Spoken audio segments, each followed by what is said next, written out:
Hey, j'espère que tu vas bien. Du coup, aujourd'hui, je vais vous faire un petit update en fait de notre vie ici, du travail, un petit peu de la recherche d'appartement, comment on a fait, ce que vous pouvez trouver, les budgets, etc.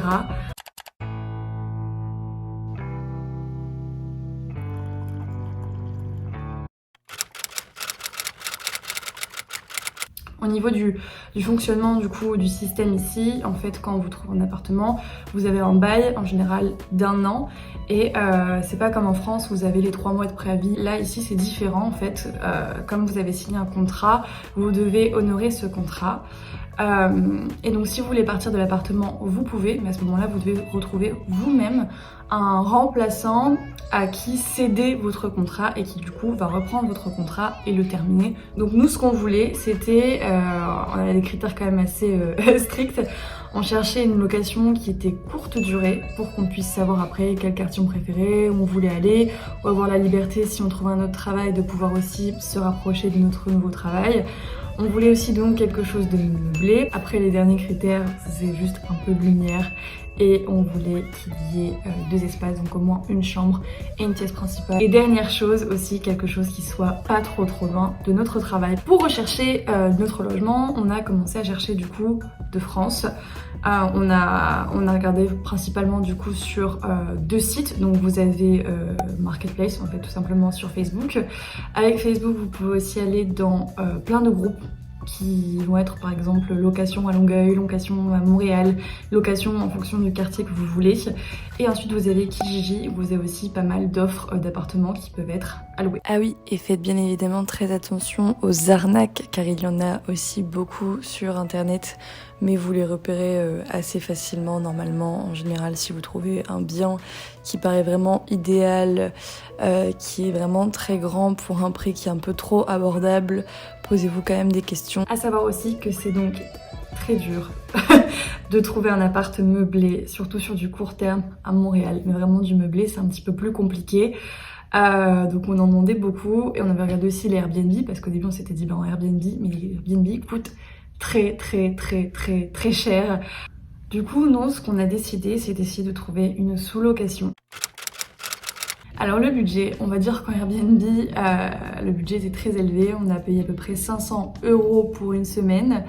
Et ensuite là, du coup, pour notre logement, on est à 1250 $ tout inclus. Donc électricité, l'eau, le loyer, internet, vraiment tout inclus.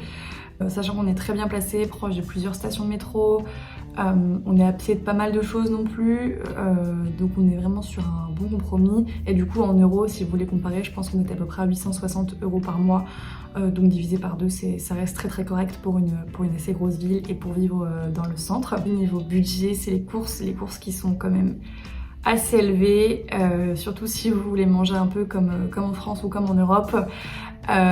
Sachez que ici c'est très cher, surtout en termes de fruits et légumes. Pour une petite laitue comme ça, vous allez être facilement à 2,40 $. Le budget course, il augmente quand même, à savoir aussi que les salaires sont aussi plus élevés, donc le niveau de vie, on va dire, s'égalise quand même de cette manière. Faites attention, si jamais vous venez à Montréal et que vous habitez sur le centre et que vous travaillez en dehors du centre ou sur une autre rive ou sur une autre île mais qui font quand même partie de Montréal, les prix sont pas les mêmes, le pass n'a pas le même coût. On est à peu près à 180 $ pour le pass qui comprend toutes les zones. Donc faites attention à ça parce que c'est quand même un détail à prendre en compte dans le calcul de votre budget et par rapport à là où votre appartement sera. Parce qu'on peut avoir des mauvaises surprises. Pour vous donner maintenant du coup des nouvelles de notre travail. Ça fait donc 2 semaines qu'on a commencé à travailler et l'ambiance est top. Vraiment, l'ambiance est top, les gens sont très gentils, nos responsables sont super arrangeants, super à l'écoute et ça c'est génial. C'était un petit peu marrant au début parce que en gros on nous a demandé le nombre d'heures qu'on voulait faire. Du coup, nous, on avait demandé un 30 heures. On s'était dit comme ça, des fois, si on veut faire un petit peu plus, on sera à 30, 35. Et ça nous laisse un peu de temps à côté pour visiter. Nos responsables ont compris un 30 heures minimum. Donc faites attention quand vous vous exprimez encore plus à distance avec vos responsables. On s'était retrouvés à peu près 39 heures. Plus les temps de transport, franchement on avait le temps de rien niveau visite. Je vous avoue qu'on se levait, on allait travailler, on rentrait, on mangeait, on se préparait à manger pour le lendemain au midi et on allait se coucher et on a fait ça ainsi de suite. Et donc du coup on a rediscuté avec nos responsables pour baisser le nombre d'heures et pour pouvoir du coup plus visiter à côté. Et chaque fois on s'arrange comme ça, c'est pas un contrat comme on va avoir en France où tu signes un papier en disant tu fais un 30 heures semaine, en gros on est payé à l'heure. Et c'est comme ça en fait que ça fonctionne. Donc à chaque fois, chaque semaine, on peut réguler un peu comme on veut, mais ils savent que de manière générale, on a quand même réduit nos heures pour avoir du temps à côté. Donc on est à peu près en 22-25 heures semaine maintenant. Je vais vous embarquer tout de suite avec moi pour vous montrer du coup l'appartement qu'on a trouvé dans le centre de Montréal.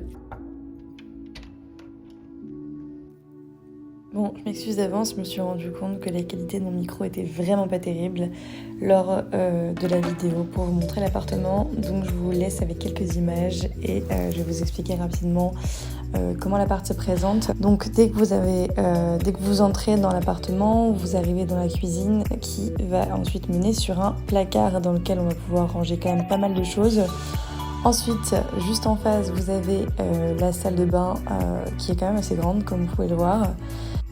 Ensuite, à la droite de la salle de bain, vous allez retrouver notre sublime chambre qui est vraiment énorme, comme vous pouvez le voir par rapport à moi.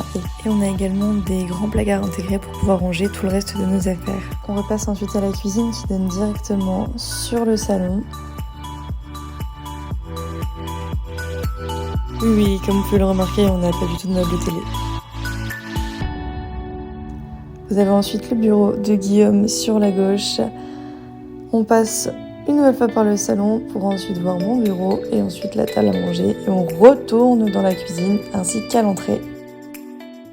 En tout cas, j'espère que cette vidéo t'a plu. On se retrouve très vite dans une prochaine vidéo et comme d'habitude, n'hésite pas à t'abonner, commenter et partager si celle-ci t'a plu.